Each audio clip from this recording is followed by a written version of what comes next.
Hello, everybody. Welcome back to episode 122 of the Podcana podcast. This week, we're joined by some very, very special guests. We have my partner, Kim, and co-caster from DLC Bologna. We have Jordan, who is a very, very good friend of the channel, amazing Lorcana player. And we have the man, the myth, the legend himself, Mr. Thiago, the guy who's been taking the Lorcana community by storm, the Purple Steel Master. And yeah, we're here today to talk about some cool set champs deck lists that you guys could bring to your local event to see if you can take down the set championship and earn yourself that maleficent playmat. Of course, we all attended DLC Bologna, so that's going to be like a big focus, a big topic at the end of this. But initially, we're going to get some experts talking to you guys about deck lists. We also have like kind of some metagame matrices to go over as well, courtesy of Ink Decks, and also I know Lorcana Justice does a lot of work on those as well. But first, before we get into it, let's start off with Thiago. Why don't you introduce yourself? I don't know, everybody knows who you are at this stage, but you might as well say hello and introduce yourself for the folks who are living under a rock. So go ahead, my friend. Yeah, so I'm Thiago. I'm a competitive Lorcana player. I started playing the game somewhat recently, so this is my first full season playing. I didn't get to play any of the DLCs last year, but just since the rotation, I won the first two big tournaments in North America, and then I got top 4 in the tournament the following week. And then the next tournament I played was DLC Bologna, where I went 10-1-1 in the Swiss and got eliminated in the top 32. And most people know me for playing Purple Steel, and so I'm excited to talk about some of the deck lists today. Awesome, man. Yeah, and I definitely want to big Thiago up because, you know, this guy is known to be an extremely good card game player, not just within Lorcana, but in many other TCGs and card games. I know Moyen spoke very highly of you from Hearthstone and stuff like that. So, you know, we've got a very, very experienced player here. And, yeah, this was my first time meeting Thiago in person at DLC Bologna, so it was an absolute pleasure to see you, mate. And it's awesome to have you on the podcast. So, moving on to Jordan. Jordan, you've been on the channel already, right? Yeah. You invited me on after my win at UK Game Expo, which was like a big tournament in the UK.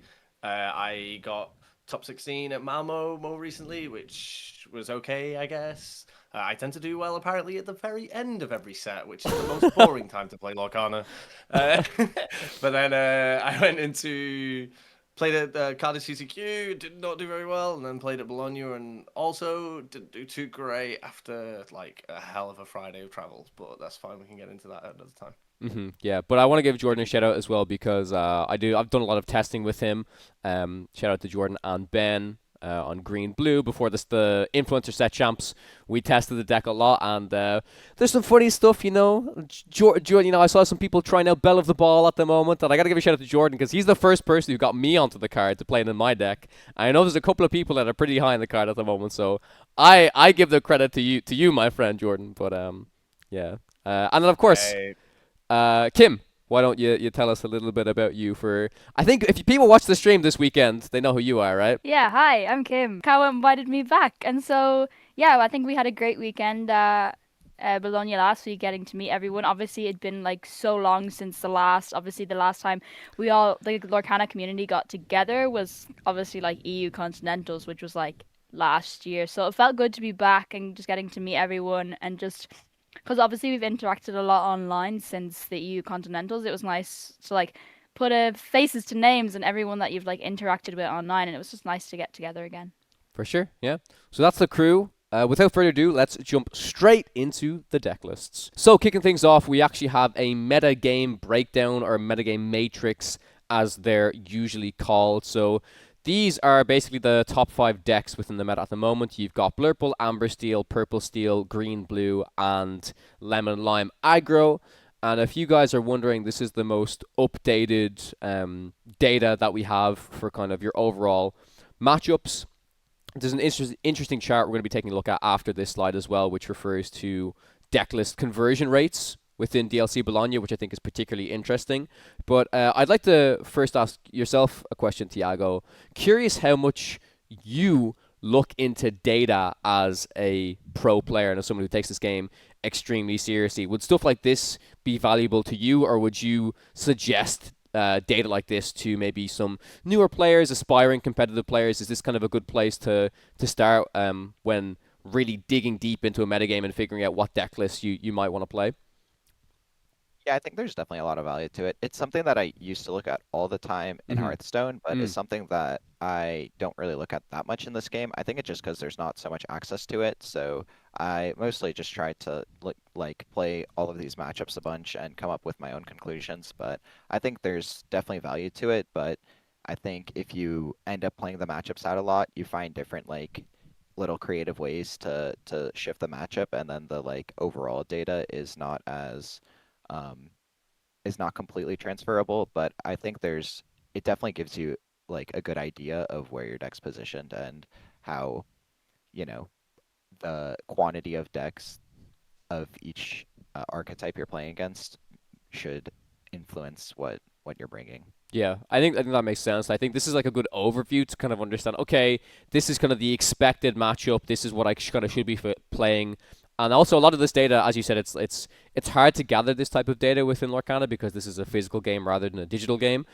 But then also, the level of player drastically varies for this data, right? So it's not like, in something like a digital card game, you can look at like, I don't know, top 200 legend and get this data, and suddenly the decks are way different than they would be when it's kind of physical. So I do think something like this is useful when you want to look at, okay, in general, how does something like Blurple do into Purple Steel, or in general, how does Dogs do against Blurple? But I do want to quickly go on to the next slide because this is some of the most interesting data to me. And what you're looking at in front of you is we have the day one count of the deck list, the day one metagame breakdown from DLC Bologna, where we saw that Blurple, Amber Steel, Emerald Sapphire, and Amethyst Steel were the top 4 most represented decks. And then we see the kind of day 2 count, the percentage breakdown.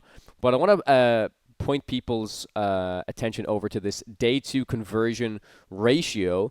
And this kind of lets you get an idea of, okay, out of all of the decks that were played, what were the decks that converted the best into day 2? What were the decks that were brought that did very well into this expected field?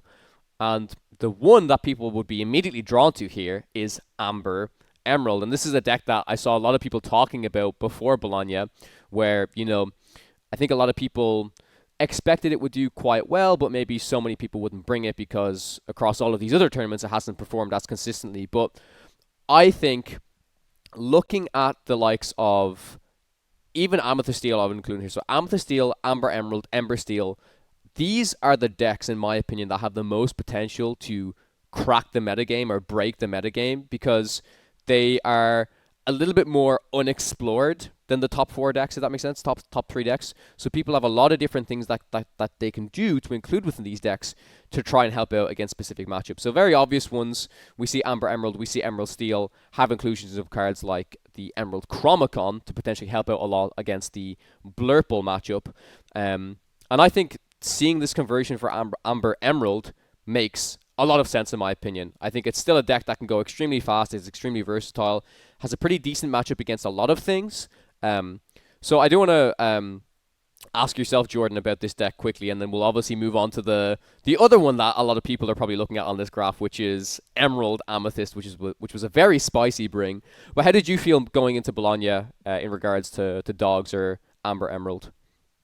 I mean, I think I had a discussion with Moyne specifically about it as well at like the CCQ, like kind of CCQ, which was just a week before, which was like, I think I had Dogs in my bag as well as Green Blue on that day, and I was like, and my mate wanted to borrow some Dogs cards, so I was like, yeah, that's fine. You play Dogs, that's okay. Afterwards, immediate regret. I was like, man, I really wanted to play Dogs at this because, like, I think if you were around in like certain circles and as you were discussing, I feel like a lot of pro players and a lot of people who play the game a lot were getting higher and higher on Dogs. But I think that is a lot as well, though, due to like how good of a matchup it has into like Amber Steel and Blurple, which was like currently like slowly taking over the meta share. So like you could generally hedge your bets and like hopefully you dodge a lot of Purple Steel, which Thiago's probably licking his lips when he hears everyone wants to play Dogs. But I do think it was like something that was like prone to that, and I think a lot of people kind of like expected an uptick of Dogs going into Bologna, and I think the data shows that, and I think it's one of them like Amber Steel where it's like, oh, this is an aggro deck, but it doesn't really you don't really play it as an aggro deck. It's more of a combo deck, and a lot of people will bring it expecting to play like aggro, and then you'll get good players playing it who then just over excel and perform, which is I think why the day 2 conversion ratio is also really good, because sometimes you can just win on high rolling, and then other players can get through them lost scenarios by just well timed go bounces with an Emerald Chronicon, for example, and stuff. So yeah, Thiago, what are your thoughts? As Jordan said, as a purple steel player, I imagine a lot of people are going to be quite high on this deck going into Milwaukee, but I think on the flip side, you're probably like, bring it on, baby, bring all these decks right into me. Yeah, I only was able to play against one. I would have loved to play against some more, but yeah, it was a quick 2-0, even with a bunch of improvises in his decks and stuff. I think the deck is really, really strong right now. It has really good matchup. It has some pretty polarized matchups, so you're really good in some matchups and really bad in some matchups, but your best 2 matchups happen to be the 2 most popular decks in the meta in Blurple and Amethyst Steel.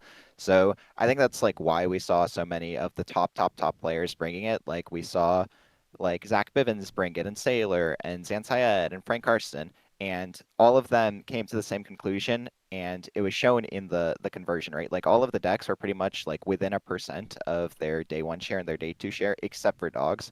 And so it was a deck that for the past 3 weeks has been really, really dominating online, frequently having all 3 of the highest ranked players all playing dogs. So it wasn't the best kept secret, but it's interesting that the theory of it being good into the best decks ended up playing out in the conversion rate, with it being the only deck that really overperformed to this extent. For sure, yeah. And Kim, I know you actually casted a lot of dogs games on stream, right? And I think from the games that I saw, I can't remember. I think I did cast. Yeah, I did cast some with you. Where unfortunately, the game. I've never seen a game flip so much where they could have done a crazy Sing Under the Sea on turn 3, but what actually ended up happening was they drew a crazy amount of uninkables that they couldn't even do that. But I've seen games where these decks literally cap out at 2 or 3 ink. It's bizarre. I've never seen a deck that can consistently do that. They just play a tramp, play another big tramp, play another big tramp, and suddenly the only answer to this board is if your opponent has an Under the Sea to wipe it all away. If not, they just... Well, I agree with what you said, Jordan. You kind of just combo out and you just kind of fill your board up in a different way than just being very aggressive and questing. Because not all of the 1-drops quest for 2 in this deck. There's a lot of combo pieces and a lot of different things that you want to fish for. So, Kim, how did you feel about from a casting perspective on the performance of this deck?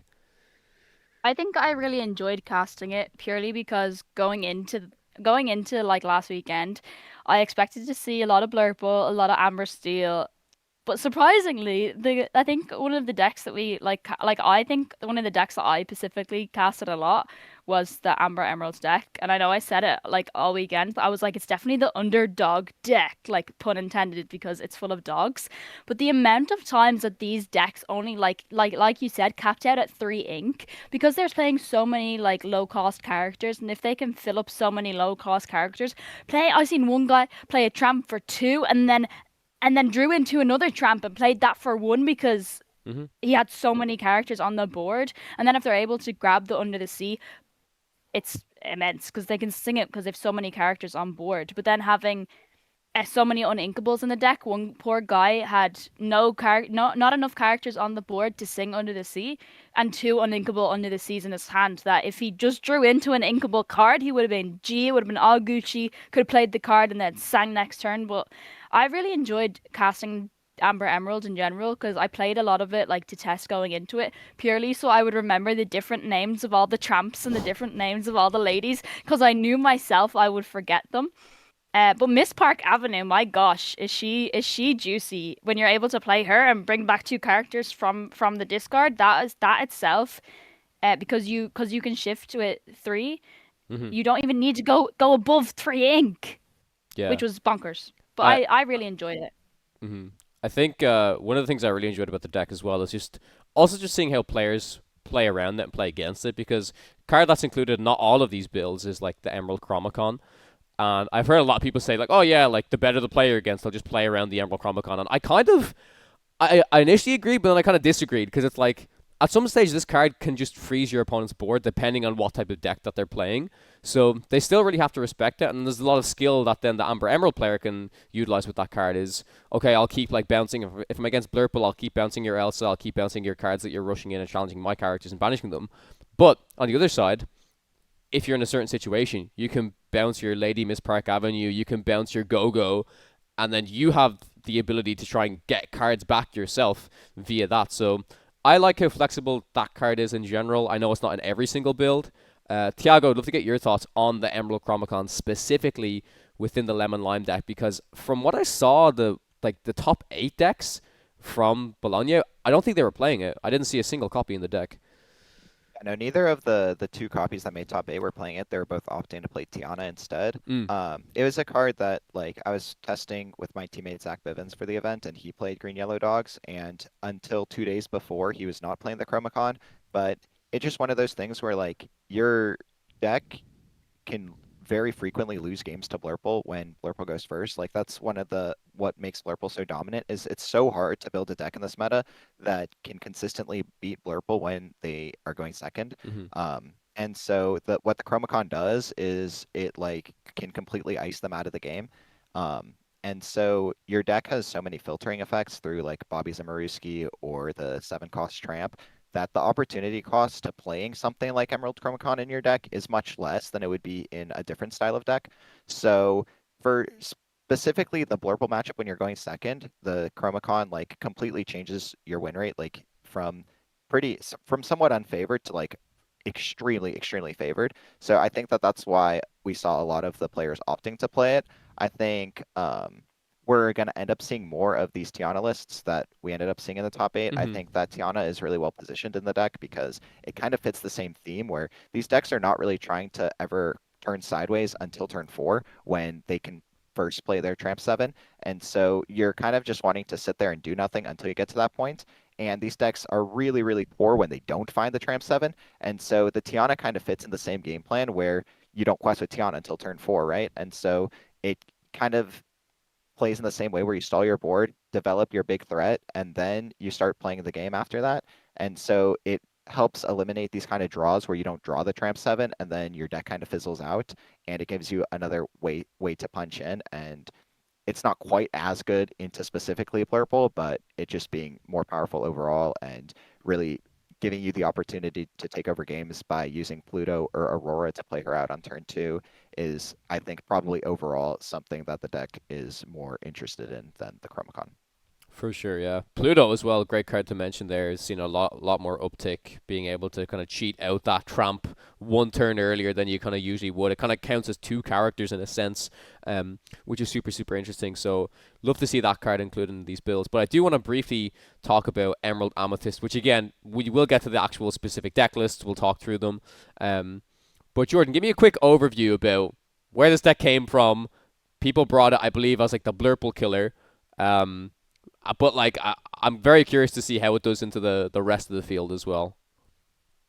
Yeah, so I mean, the day 2 conversion there was 3 people. The 3 people were from my testing group. Unfortunately, I was not one of them 3 people. However, that's fine. All 3 players did really well, and essentially this deck came from Atlantis. Very good player, as you know, absolutely amazing on Blurple. At the CCQ, when I was in sad times, because I dropped, she kind of just we kind of had a discussion, and she was like, "Oh, I got this Blurple deck," and then all of a sudden, we're at dinner, and everyone's like, "Oh my god, we should just ram this out." So the week between the CCQ and the week between Bologna, it was just non-top testing of this purple green deck that she labeled Brainiac. Of just will this work? Will this not? Should we scrap it? Let's see. So I'm literally just sat on 10-hour calls while I'm at work, just watching people play over and over and over again. And then people were going "Oh, what did you think?" I was like, "Man, I was working, but you should have done this, this, and this, and this." It was Jeremy and Justice, right? We're just on call the whole time. Yeah. Just the whole time. Poor guys, man. Just get guinea pigs in the lab or rats in the lab, just being and we're just 3 people that just sat there watching them play. Which was a really fun time. It was really fun time testing. But ultimately, it came to day before Bologna, which was are we taking it? Who's taking it? And 2 people were yeah, sure. I was absolutely knackered from lots of travel, and I was like, yeah, go on then. Why not? I hate the mirror, like current situation in the meta. Not a big fan of mirror games. So I was like, what's the thing I can least chance to see a mirror? Uh, green purple. Green Like, purple. Who the hell's on green purple, right?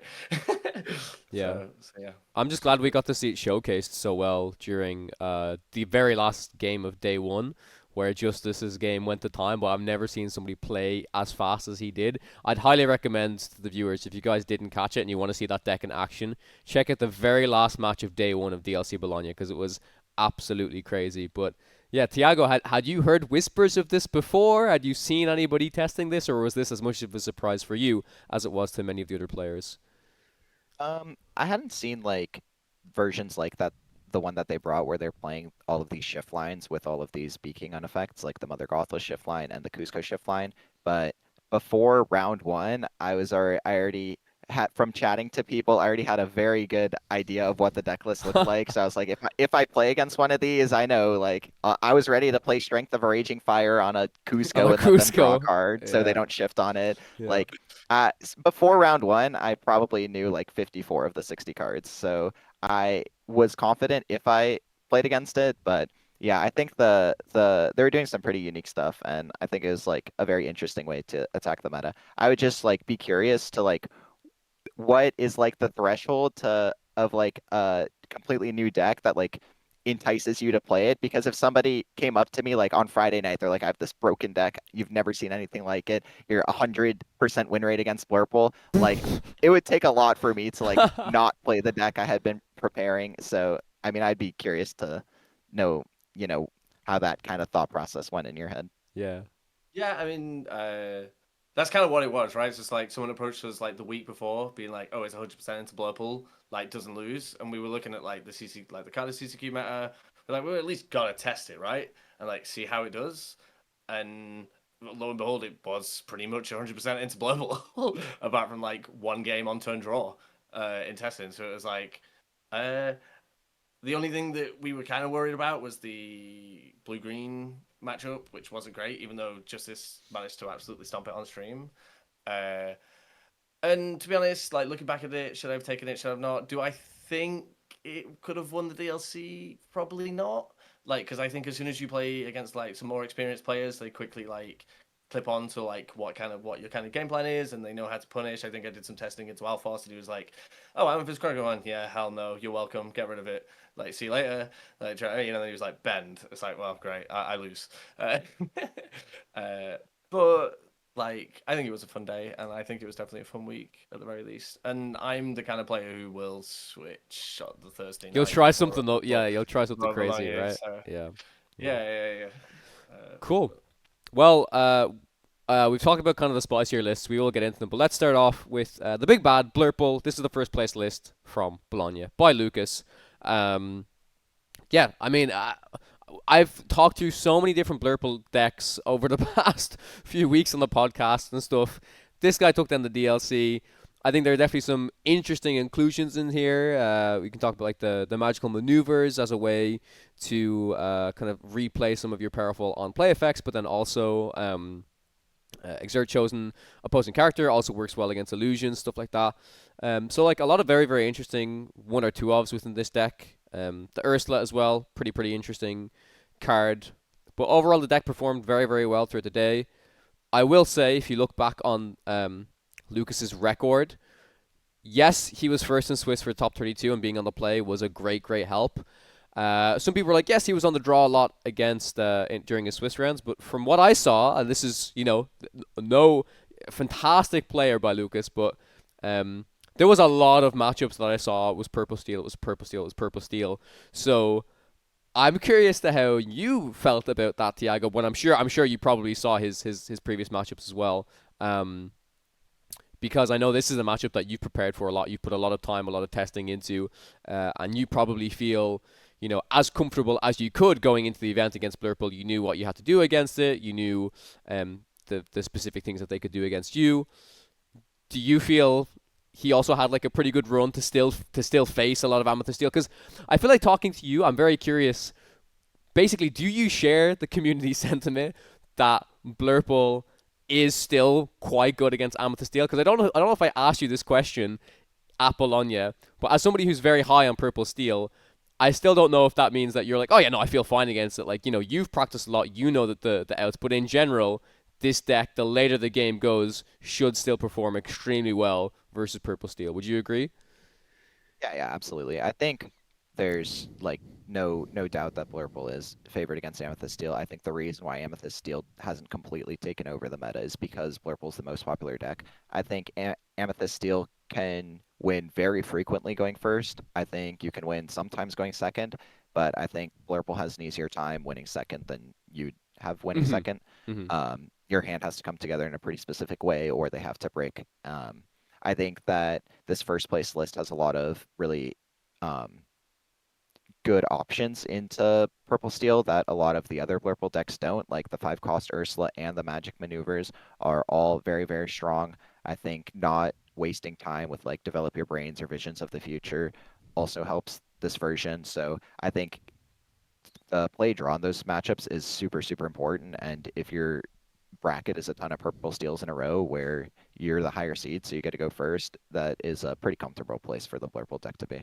Sure. That makes sense. Yeah, there's not much more that can be said about this list in my opinion. I think it's been showed everywhere. I mean, the biggest thing is yes, it does have a 1 copy of One Jump Ahead, which I did speak to Frank Carson about. The 9th ramp card. How important is it?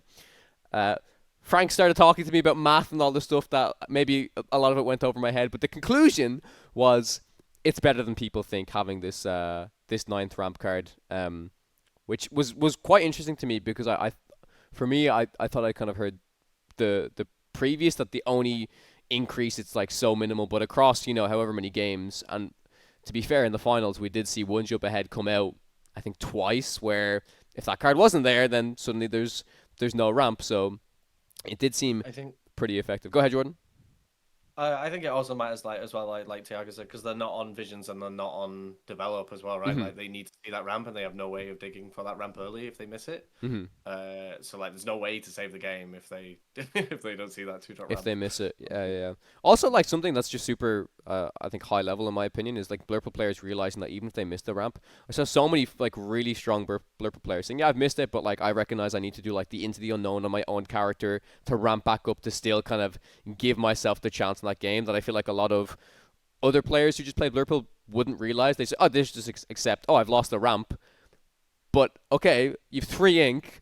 You've literally no 3 costs in your deck besides this ramp card. If you've played a 1-drop, just ramp yourself, and then that's going to give you the best chance that you have to kind of get back into the game. Yes, it's not the best thing you can do, but in the situation, maybe it is. Maybe it's exactly what you need to do. So, how do you feel about that, Thiago, when you see players do that? Like, is that a sign, in your opinion, of a good Blurple player that recognizes, what they need to do to get back into the game?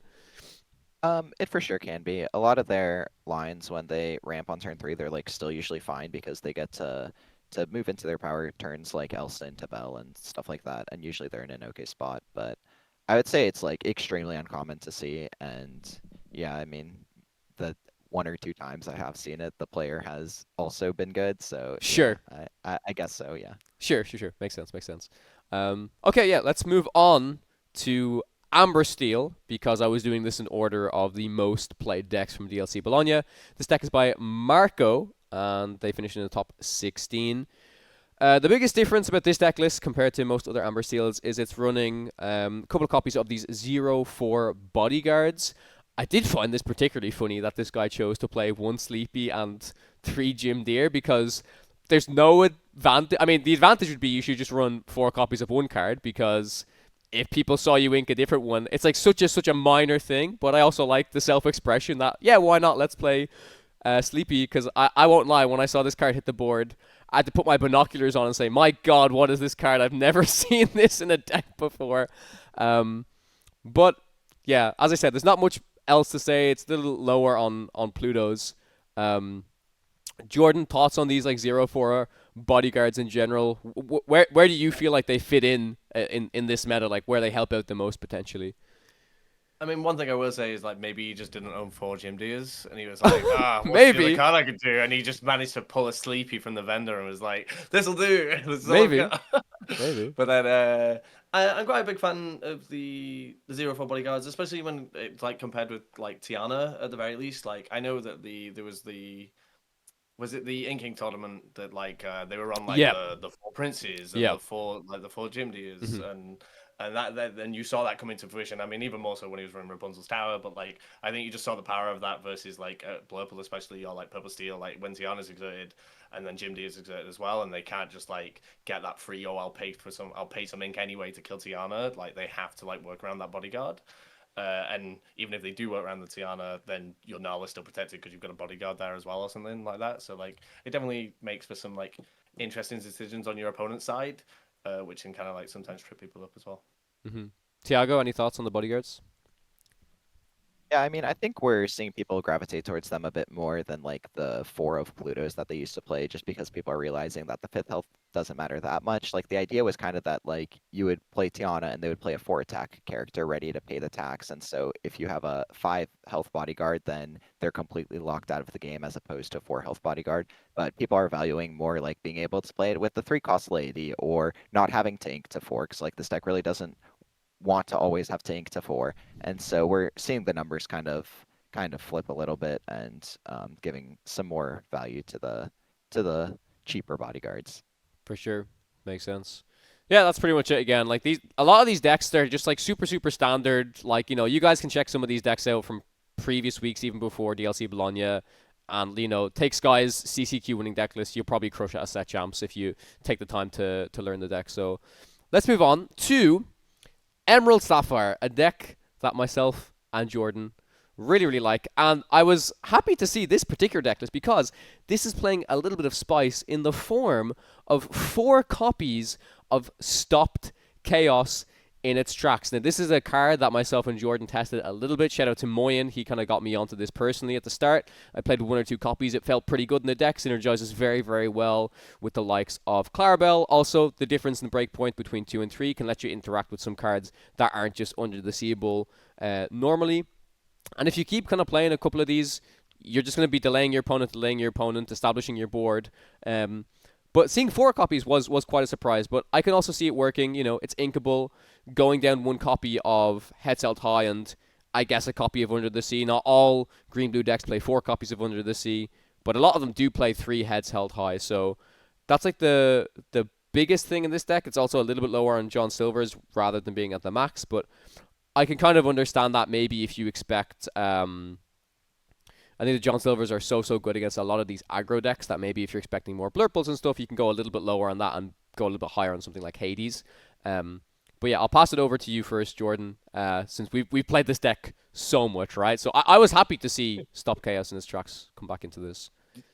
Yeah, definitely. It was it was the other deck that was in my bag for DLC Bologna. With like it had 2 Stop Chaoses in it. I was like trying to get to 3, but I just had to reduce it, and I was too scared to lower the Heads Held High down. But I think it's really good. I think it synergizes like really well with like improving your worst matchup, which I think is Purple Steel like on that deck. And then so like being able to like if you don't want to sing Under the Sea early, you can sing Stop to Chaos tracks early, get rid of that goddamn pesky Calhoun, and something else up into their hand, which is like always really good. The other little tiny little like magical fairyland, not really, but kind of really fun that people like to do is like you can bounce your own Hades, so you can sing it with another 1-drop character. And then remove the character and remove your own Hades if you want to, so then you can replay to get like rid of something else, which is like annoying you to just kind of like swing that board a bit more. But otherwise, like I think the list is really nice. It's the one other thing that's really interesting in is the complete absence of like Donald Flatfooted or Pleatley, right? Which we see a lot of people like leaning into. So like that's not in the list at all, which is like really interesting. That like Danielle just believed that she can just like maybe with Stop Chaos she can just slow down the game enough that she gets to just slowly ink up to 5, 6, 7 and not do that double ramp or that triple ramp turn to get to like big Clarabelle. I like the idea because I remember I spoke to you about this, Jordan, where I've never really liked that 5 cost Donald, but it's always been fine. Like it's never been a horrible card, but I'm like I feel like we could be doing something better with this slot, and I think maybe they found something, right? Like again, I'm not going to say that Donald is terrible, and I think it has a place within a lot of these green blue decks. But yeah, Thiago, when you see Stop Chaos, you're like, oh, is it the card like for purple steel? You think? Yeah, it's specifically for Purple Steel. This was actually the player that eliminated me in the top cut. Oh wow. He was my loss. Mm. And he completely dominated Purple Steel throughout the day. I think he played against it 4 or 5 times, and he 2-0'd it every single time except when he played against me and just like completely bricked. So I like stole one of the games. But I think it's like super, super strong in that matchup. Is like when I looked at the deck list after, I was like, you could have given me any of these 30 other deck lists, but you gave me the Stop Chaos and Attract decks. Yeah. Like, I was annoyed. But yeah, I think it's a really interesting take on the deck, and we didn't see any other blue greens really doing super well. So Mhm. I think it's like kind of a direction that the deck probably needs to take. I moving forward. agree. Yeah, like moving into Milwaukee. This is the deck I've played the most for Set 9 Fabled, and I'm kind of personally I'm quite low on it at the moment after the DLC Bologna. I just don't feel like it's a deck that can take down an entire event. It's a consistent deck. It does stuff very, very well, but I personally right now, if you ask me what I would want to bring, it's closer to probably dogs or maybe a spicy Emerald Steel build. We'll get to that deck as well. But this could be something that pulls me back into testing a little bit more green blue. If I feel like this could really help out a lot, and I think the point you made, Jordan, is actually quite important. It might not come up a lot, but not only can you replay your Hades, but it's also, I mean, it is that, right? It's the fact that, okay, if they don't have something that's 3 strength or less, I can bounce this and just get rid of any character I want, right? So like those situations definitely do come up, maybe more than people would think. So it's important to be aware of those situations for sure. Don't get more people to play this card. No, no, no. Please, Everybody, anything but everybody, Stop if you Chaos. want to, okay, everybody No. get green blue. Stop chaos in the tracks. We'll all try to face Thiago in DLC Milwaukee, and he's like, S- no. SSG set champs is going to be just all stop pressing tracks. Thiago, and you're just Yeah. gonna be Disaster. But now we're into something a little more familiar for Thiago. It is this purple steel deck by Nick Pham, who got top 4 at the event. I do want to give a huge shout out to the finalist, by the way, who was also on Amethyst Steel. But this is only a bit of a meme, a bit of a joke. The reason I didn't include the deck list, I was sharing this around some Discord servers. I think I sent this to you, Jordan. There's a bit of a meme saying, I was checking ink decks, I was looking through 61 cards. It was 61 decks. cards. Can you Bro, believe that? In this couldn't- meta where the bad cards in your deck are so bad and you only can play 4 Strength of Raging Fires, 61 cards? Bro, I was memeing. This list is so good though. I shared it around some chats, and I was like, of course this is a joke, but I was like, this is why Vincent lost the final. 61 cards, it's the reason, bro. But no, shout out to Vincent, played incredibly. But I did want to take a look at this deck in particular because it had a lot of what Vincent had as well, but I really like a lot of the card counts in here. The 2 Madam M Tiny Adversaries / Madam M Skater. Thiago, remind me, did you settle on 1 copy of this card? Yeah, I was playing 1, but this deck list that Nick is playing, like every week, I've posted a Purple Steel deck list on my Twitter, and this is just exactly what my list was the previous week, except he swapped this 2-cost Jafar in for the 3 2-cost Rajas that I had. So he Cool. just did 1 2-drop swap, and then the rest of the deck is exactly the same. Awesome. So I think it's a great list. Awesome. I would like to focus on a specific slot within Purple Steel, which is the 4-cost slot. We saw you messing around with Treasure Guardians earlier, then we saw some kind of Dolores. Do you think Yzma is kind of the final thing, or maybe there's still a little bit of iteration to do? I'd love to hear like a brief discussion on the evolution of maybe those 3 cards as 4-cost 3/3s that just do something surrounding card draw, right? Yeah, so basically, like, I started with Treasure Guardian. I always had 4 Dumbo, 4 Genie, Yeah. a lot, but before the set came out, Dumbo was like not a popular card in Purple Steel, which was always crazy to me, and then it did not take long for it to become super standard. But I think the Treasure Guardian is overall better, like, because into Blurple, they have just so many good answers into your Yzma, like it curves into their Elsa turn, their Bells, their Hadeses, their Big Elsa, so it very rarely goes off, and so the Treasure Guardian just like always giving you an extra card, which is an extra body to go wide to overwhelm them, is always super, super important. Especially going second, your Yzma literally never goes off into their bell. They always have damage to move over to it because they get the initiative on tapping your characters with Elsa and marking damage that you can't deal with. But the reason why I ended up moving to the Yzmas is just because Fire the Cannons became a super important card in the meta, and Fire the Cannons is such like a low quality card. Like it only ever trades 1-for-1. You usually don't trade up in mana. A lot of the times it's like pairing with another card to take a card out, and your deck is so much about like collecting all of these incremental advantages throughout the game that having a card like Fire the Cannons, which forces you to ink a different card to play it because you never have the option of inking it. So even when it's inefficient, you're still forced to play it. You're giving up a lot of the incremental advantages that you're gaining through the game. So you kind of need a swingier card like Yzma. And then she's really excellent in most of your matchups that aren't Blurple. Mm-hmm. So against like blue-green, it's really good to just slam down Yzma or Dumbo on turn 4 because they need exactly like shift plus your they need like Clarabelle into ramp card, into shift, into your welcome, plus 5 ink. So like that's like an exact 11 It's card like the perfect hand of their opener. things. Yeah, yeah. So it like very rarely happens. So like usually if they have like Clara ramp shift, like they don't also have the You're Welcome or they have to ink it at some point. And so then you just slam a Yzma or Dumbo, like the card sticks and is able to activate, and your Dumbo really sticks for a long time. So having like the flexibility to just be able to play those cards into that matchup super good. And then against a lot of the other popular matchups, like even the aggro decks, like Yzma goes off a lot. So a lot of the boards get super stalled, so you end up just drawing cards randomly, which is nice. So I think Yzma is probably going to be played for the rest of the meta. I think even though Blurple's super popular, I think the like swinginess she gives you is like the only unfair thing your deck does. So it's kind of a nice addition. Awesome. Yeah. Well, unless you have any other points on Purple Steel, I think again, general like super super good list. I love the way you phrase that as well. It's like, yeah, is a pretty good list, very close to yours. Swapped a few different things out as well. So I think this is a solid bring for anybody's set champs. Would you advise to potentially make the switch if you expect someone's local set champs to be flooded with Blurple to maybe try something other than the Yzma, or you think it's still maybe okay? I think it's probably just overall the best because like even like a set champs that's flooded with a deck is like you're still gonna have the majority be other matchups that Of aren't course. thing. And Yzma is like okay against Blurple, Hmm. but usually you would really rather just like play your Genie on 4. It's a card you're always keeping the matchup, so you should have it a good percentage of the time. I think the deck that I brought was 5 cards off this, so like I made 2 number swaps. I cut a Fire the Cannons and a Mim for a Calhoun and a 4th Yzma, Hmm. and then I did those two. So those 2 cards are the only difference, and then I swapped the 3/2 drop. So like I think this is super solid. I think you really can't go wrong with just playing pretty much exactly this. Cool. Awesome. All right, we're going to move into the Amber Emerald deck, and this is one of the builds that had that Tiana that you were talking about, rather than the Emerald Chromicon. This is by Enrico Maria, and there's we mentioned the Pluto. I think Pluto is super super good for specifically helping you get that tramp out a little bit earlier.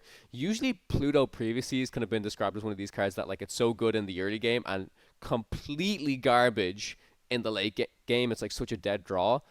But if you're able to play something like the 7-cost tramp where you can like filter out those dead draws basically, then suddenly Pluto becomes a lot better. I know Moyen was testing a few different types of lemon lime builds, such as we were doing some crazy stuff. I think we were in the tank a little bit too long at one stage, but he was playing Plutos and he was playing Hueys. He was playing a couple of different versions, not so dogs focused, was trying to do more kind of like a blue-green build, but it was like a yellow-green. So it still had the Clarabelle stuff, still had your Welcome, still had Under the Sea, had Stop Chaos, but did a lot of the ramp stuff with Pluto and Huey and a lot of this character-based things. Also tried some Circle of Life stuff, similar to what Lucas Kalpa brought to one of the CCQs with like the Floodborn Dale and stuff. So I still think there's a lot of like really unique ways that you can build Amber Emerald as a whole, but I do think that this general dogs package is extremely strong. 2 cards I want to talk to you guys about in this that some people might have some questions about. Thiago, you already mentioned about the Tianas, that they're quite good in this build because of how you kind of want to set up your board. But Improvise is a card I am personally quite curious about why there are 4 copies within this deck. Would you give us some insight potentially on why that's the case? I think it's just because it's like a super swingy card and it's flexible in the sense that like you can sometimes get an effect from it, it can draw you a card, or you can ink it. and sometimes it just wins you the game if it hits an illusion. I'll say I think most of the lists are not playing this many, Yep. and many are playing 0. I think like when I played against Dogs, the one round I played against it, I played 10 illusions in my deck, and he kept 2 improvises in his hand and killed 0 illusions throughout the game with them. So like it's even in like the best case scenario, it's like not always a surefire hit. So I think it's probably a card we're not going to see in 4 copies of too much moving forward, but I think it's certainly a reasonable option. I think if you don't have it and your purple steel opponent just like plays Giant Cobra on turn 3, it's like completely devastating to you. Or if Blurple just can get away with playing Iago and it never gets contested, then like you're in such a difficult spot. But I think 4 seems like a large number. It does seem like a lot. Jordan, curious to hear your thoughts. We've got this Merryweather. I've seen it popping up in a couple of these different decks. My thought, at least, and this could be incorrect, is that a card like this can seem pretty good at a certain stage where you want to be able to make a quick trade, but I kind of like it in a certain situation to try and help out with Go-Go as well, where suddenly like you can pair this to get a little bit more damage on something.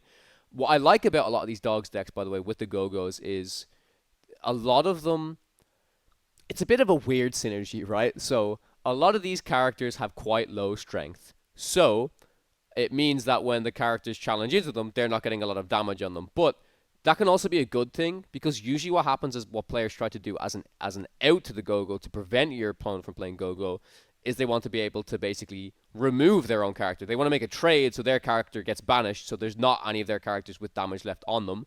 However, that's a lot harder to do against these Dogs decks, right? Like, there's not so many cards that have such a high amount of strength. So, I always like, yeah. Give me your thoughts, Jordan. I'm curious. I mean, just on that, I think you saw it perfectly on one of the stream games I was watching while I was sat in the viewing area of Bologna, which was which was you saw an opponent strategically like do poor trades. So he was like, "Oh, I'll run 2 genies into your 0/3 lady, and I'll run my Dumbo into your 0/2 Pluto, just so every single one of his characters had 1 damage on it, rather than him stacking damage up on these separate characters." Oh, I think it was into Tramp even. So he could easily run his Dumbo that had 1 damage onto his into the 1/3 Tramp, but instead he was like, "No, I'll run 2 genies into that 1/3 Tramp, so then I don't have 2 damage on Dumbo. I have 1 damage on Dumbo, 1 damage on Genie, 1 damage on Genie," and then he was safe from like the Go-Go play. In case of like the improvise and the Merryweather, like I think it's like for the improvise, I think it's exactly what like Thiago said. Like it's very flexible card, like can help you cycle through your deck, can help you kill an illusion. But like the Merryweather and the improvise can also help you activate the Lady 1 cost, the 0/3. Yep. So like the idea, like you can play Merryweather, pay the extra ink. You've played a character, And she's active. then you can +2, so that's +1 attack, and then you target Lady, which gives it another +2 attack. So it essentially gives you 1, 2, 3, 4, 5, 6. 10 cards that might activate Lady if she's just out of range, right? Which can help you steal some games, and maybe and the improvise could like help you with that a little bit, because I think a lot of the decks, like we've seen flying around before Bologna, were on like 4 Merryweather, and then like a couple of improvise, or like that improvise was like Chrome or whatever, right? So it's really cool. Yeah. I will say that the improvise does have like a pretty big opportunity cost in this deck, because your early plays are so taxed between your hand economy and your board, because you want to have a lot of cards in hand for your tramp to filter, and you get to keep as many good cards as possible. So you're really not trying to ink very much. And then if you do not have enough characters to get to your tramp 7 effectively on turn 4, and then you have to cycle this improvise, you generally have to ink an extra card to end up making up for the ink you spent on it, and so then it can really throw off your game plan. So you have to be really careful adding too many of this kind of effect into your deck. Makes sense. Yeah. I think that's where like the complexity of the deck also like slowly increases, right? It's like them early turns. Like weirdly, a lot of people find that like they prefer this deck on the draw, because they get that 1 extra card, and it makes that decision easier to be like ink 1 2 1 2 1 2, like playing 2 characters, and they have more cards in hand. So then when they play tramp, they can shuffle, and then maybe they ink to 3. But like this deck actually gets really harder to play on the play, because you have to make them micro decisions on like what are you inking and how can you do them turns to keep your ink, to not ink as like to not waste your resources in your hand, so that you can get the big tramp play off, and then start to combo out that way. Same with the Pluto being just another Aurora for Tiana, right? How many times have you faced a Tiana on 2 against Amethyst Steel, and why don't you just do that as well with Pluto? You know, Yeah. that's great. Makes sense. The next deck we're going to take a look at is Emerald Steel. So this finished in the top 4 at Bologna. And yeah, the biggest thing you can instantly be drawn to is 4 copies of Emerald Chromacon. So Jordan, I can see that you're a fan of this. I do want to take a quick moment to give a shout out to Robert, aka Luminator, who played this deck in the Stockholm CCQ. Played against Zana one of the rounds and 2-0'd him. I believe Zana was on dogs. And yeah, I spoke to Robert a lot about this deck. He also brought this to DLC Bologna. Unfortunately, it didn't perform as well as he had hoped, but this build is very, very, very similar with a lot of these Prince Philips. I think he was running a couple more copies of these Heathcliffs, these kind of warded characters that just quest for 2 and also notably have 3 strength, so they're not going to be hit by Under the Sea. I think this deck is very, very cool. It's just a cool deck. It's a deck that not many people are playing. It's quite under the radar. We saw LD bring a version of Emerald Steel to the influencer content creator Set Champs that was still playing the Clarabelles, playing like the Mother Knows Best and stuff. That was a super cool build as well. But since you were very enthusiastic, Jordan, I'll let you share your thoughts on this one first. Go ahead. I just think it's crazy, right? Like 4 Emerald Chromacons in this economy, like what the hell? But I think that's obviously like really favored by like being able to run like 4 Bobbies, 4 Moonlands, right? So if he does have multiple Emerald Chromacons in his hand early, or like if he does end up drawing into them, he can like filter them out and then just gets to like do the blue thing, which is like I'll just craft my hand for the first 3 turns and then just absolutely like stomp you, right, with the cards that I play. Mm-hmm. So that's all I've got to say on that because I just think it's really 4 cool. is a lot. Yeah, it's a lot. 4 is a lot. But maybe this guy's like, I'm seeing every Blurple player ever, and I'm guaranteeing I have my Chromacon ready for that matchup. Thiago, were you a little bit aware of this deck before Bologna? Yeah, I had done a lot of playing green steel over the last like month or so. I think it was definitely the green cards in general are like pretty attractive to play in this meta, like the mix of like getting access to Ursula Deceiver against the Under the Sea decks and even against the Steel decks, or you can randomly hit a 2nd star into the unknown against Blurple, like it's fine in those spots. Emerald Chromacon is like really excellent into Blurple, and then even cards like Improvise are good into Purple Steel. So you have a lot of tools to be able to be well positioned in the meta.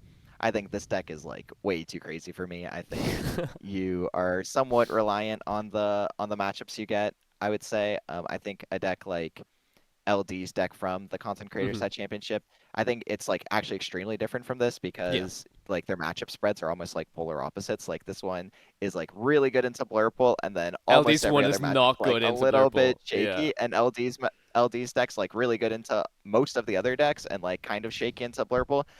That is like a more attractive deck to like something that I would be interested in playing, but like I think it's really hard to like submit one of these green decks that doesn't play Chromacon and then just like kind of folding to Blurple. So like I totally understand why this deck, why he was able to make such a deep run. I think you do so many powerful things, but I think there's a lot of like low quality cards in here, so you can kind of be tricky to consistently win all of your matchups if you don't get paired into the decks you're wanting to see.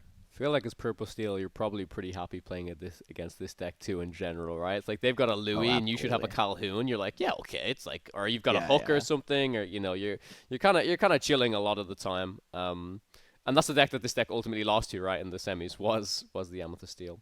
Yeah, that makes a lot of sense. It seems really, really impossible for this deck to play. Yep. The next one we're going to take a look at is Blue Steel, a deck maybe people didn't expect to see. But I did my best to try and cover everybody's preference. If you want a little bit of everything, we tried to show the best. We tried to show the best decks within each color combo. Now, I do want to preface. So Cameron, who's part of World Class Cards, was present at DLC Bologna. On day one was like I think 5-0 at one stage. But unfortunately, when I checked ink decks and stuff, it didn't go so deep where I could actually grab the deck list. So this is Cameron's build from all the way back in the Ink tournament where they still went pretty far at that event. So I'm sure many changes have been made ever since. But this general build of blue steel, I think with the Scar, with the Jasmine, this ally package is super cool. It's not going to be as powerful as anything else really within the meta, but since he did go 5-0, I unfortunately didn't get to catch too much. Kim, I think you casted some Sapphire Steel. Is that correct with Baker, or was it with somebody? Ew. You cast 2 of them. Wow, amazing. I think I did one with Baker and one where I'm looking at this list now and I'm like, where's the vanilla hey hey? Because was it? I don't know if it was. I think his name was Conrad. I don't remember his name, but there's the match in particular. The match I casted with Baker. I think I casted the other one with Spessy, but there was two Sapphire Steels that made it into top 32, and I believe I casted the 2 of them, and it was bonkers because this guy had Alice Growing Girl as well. This is why I'm looking at this list. I'm like, it's not the same one. This guy was playing Alice Growing Girl and the Scar, put everything on this vanilla hey hey and drew like 11 cards off this hey hey. And I was like, and Ben from Ravensburger, we know loves hey hey. And we were like, where is he? You better be watching this right now. I can definitely see the power of it. Fair, it's not great into a lot of other decks, but being able to use the support, and I know like I've loved it particularly in this post rotation because I know a lot more support, a lot more people are utilizing the support mechanics and stuff. But even the like, just the Vincenzo and everyone, like they're such big bodies, and the Scar. It was nice to finally see Scar finally King come back in. I don't particularly. I didn't see a lot of the Tinkerbell and stuff being used, but I was more just shocked because of the Alice Growing Girl. But I think the guy was against like Emerald Steel, or was definitely against a Steel matchup, and he learned quickly, like very early on, how important that Jasmine, getting rid of that Jasmine shift, or even the turn 2 Mr. Shmee play, just firing the cannons on that so early on to get rid of them. But definitely, like, bringing something spicy into, like, a DLC that you're not expecting, I can see why they did well. Now, only 2 of them made it in, and definitely something, like, weird to bring to a DLC. But I can definitely see the potential, and hopefully going forward, now we're getting Whispers of the Well, maybe there'll be more cards to maybe bring into this deck and, like, make it more, like, obviously a lot more competitive. I think it's still so impressive that someone can go 5-0 with this deck. And I think you actually brought up a great point, Kim. We talked about it a lot. When you bring something unexpected, your opponent's just not going to know what to try and play around. Like, how many people are going to know exactly how many people are going to expect Alice Growing Girl, are going to expect, these different things. So, again, showing this deck list as just a general idea of what it is, but I'll pass it to you, Thiago, because I'm not sure, have you spoken to Cameron when he was 5-0? Are you more familiar with kind of what these current Sapphire Steel decks look like, or is that something you're a little unfamiliar with at the moment? I think most of them have tended to like move away from this ally or the Scar package at least, and are playing Beyond the Horizon. When I talked to Cameron, I think he said he had cut his Scar down to 1, just Oh, wow. one copy, Okay. even though it was dominant. He was like, "Yeah, I only play 1 Scar, and it was drawing me 12 cards." I was like, "Oh, that's nice, I guess." But so I think they're really trying to lean away from that, either cutting it entirely or just trimming it down a lot. This list is like pretty unique with the Chichas and the 5-cost Donald. I think the 5-cost Donald's really excellent in this kind of deck because you have so many big cards. So I think he's doing a lot of really strong things in here. Like this Jasmine shift is like so oppressive. It's so strong. It's like can completely take over the game if your opponent doesn't go like exactly like Captain Hook into Calhoun or something. Like if she gets 2 or 3 activations off, the game completely ends. It's like very similar to Diablo in a previous meta. So also allowing yourself to combine it with the Pleakly so that when they do answer it on board, like you're able to turn them turn it into into double ink. You don't have to ink later and get super accelerated into this like Tinkerbell, Hades, Vincenzo part of your curve. So I think this deck, definitely has a lot of legs. It's probably something that I'm looking to bring to set champs to change it up a little bit. So awesome, yeah. It's like when Moyen brought the Ruby Steel. He's like, let me win with something spicy. That feels so rewarding, by the way, when you're like, right, I'm gonna cook something up. I'm gonna test them. I remember when Moyen brought it, he was like, yeah, I wasn't expecting to do well with this deck at all. Yeah, he's beating Amber Steel. He's beating like all of these like meta decks and stuff. So I don't know. I also look at set champs like that in a sense where if I want to try something fun, if I want to try something and test it in a at least like semi-competitive environment, those events are really, really good to do that in. But like you mentioned, I think the Chicha in this list with I think people will look at Chicha and then they'll say, "Oh, what are all the ways I can like double link?" But then you see like the Pleakley lines, you see like the Pleakley, what you can do with Jasmine, exactly what you mentioned, the Donald. I still think that the innovation that Cameron had with this build is super, super cool. So I'm glad we could get to point that out. But if Cameron is watching, I would love for him to potentially maybe drop a Dreamborn link in the comments down below. Feel free to share his current blue steel list, because I know there's a lot of people that have a great affinity for this ink combination, such as like Harlan Sweet, Sky. I know those guys love it as well. So would be great to see kind of the most current build if possible. But let's move on to the Brainiac list. Jordan, this is your time to shine on behalf of Justice Atlantis, who was cooking up a lot, and I believe David, who myself and Kim cast as the first game during day 2. So talk to me a little bit about this list if possible. Yeah, I mean, I think I have to do my dues and like shout out, like, Of Bun, course. just Lorcana, like Bun, Lorcana Justice, Atlantis, David, even Jeremy, like, just for all of and even Alphos, just for all the testing that we did, like, over that week. Essentially, like, this list is just like looking to beat Blurple and hopefully only Blurple. It's Purple Steel matchup is like kind of okay again, like due to like the stop chaos and like being able to swing that. So like if you can swing the board early, then it is alright. With the like Amber Steel matchups and the aggro matchups kind of like still being like pretty decent as well due to like the under like shift line under the sea, etc. I think I did have like one opponent like early on in the day be like, which card should I strength? I'll get rid of Gothel because Cusco doesn't have a shift. And I'm sat there like with Cusco shift in my hand, and I'm like, hey. And I like shift Cusco, and she's like, what? And I'm like, well, you know. But essentially, I mean, it is kind of a deck that's like, I'm going to have fun and you might not.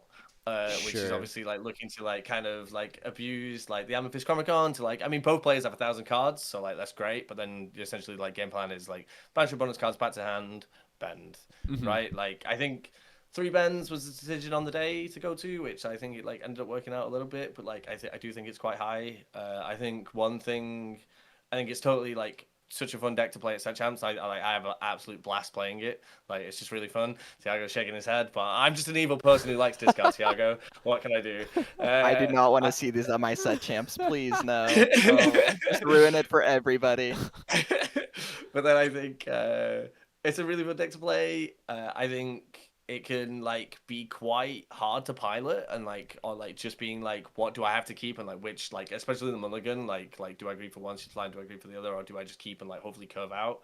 I think the Monstro was my addition, so I think it's absolutely amazing because it's just like I just love playing Monstro and any deck that can play Monstro and not be Blurple is like having a great time, I think. Because for some reason you just get up to 8 ink because the game's just gone for so long. Hey is obviously there to help like all the blue in the meta, like just to like swing it back, right? So like a lot of people are ramping and then being able to just like catch up in resource. Yeah, Hey, I have to say, is a card that's just within Emerald in general is like way better than I think people give it credit for. I think sometimes it's hard to slot it in specific builds, but this is like the meta. I think it fits in really well with this deck. This is the meta where it makes the most sense because you've got blue green and you've got blue purple, and it's like, oh yep, this Hey card suddenly is like pretty good. And in this deck where you want to try and catch up to when your opponent's ramping, you know, I just think it's a super cool inclusion that slots in really well to this deck list. What I will say is like the Hey slot and like the third bend are the slots that are like first to go, first to add, right? So it was like one of the slots that was changing a lot over the week, and like looking at like 3-drop Maleficent, like, and there's even some like looking like the 0/4 like, Maleficent, right? The purple one. Yeah. So like when you quest, you can like discard a card and like bounce a card, but then you're left with the 0/4 on board that everyone just stomps into. So it's interesting. Like there is an interesting game there. Like I think if your Set Champs doesn't have a lot of green blue, like absolutely take this and like have a blast. Like I do think it's a lot of fun. Yeah, I also agree. I think we probably think it's fun. I think a lot of players, possibly like Thiago, don't think this deck is very fun. But you know, I just like to see innovation. I like to highlight it as much as possible. But yeah, it was super cool to see this deck highlighted in the way it was during the DLC.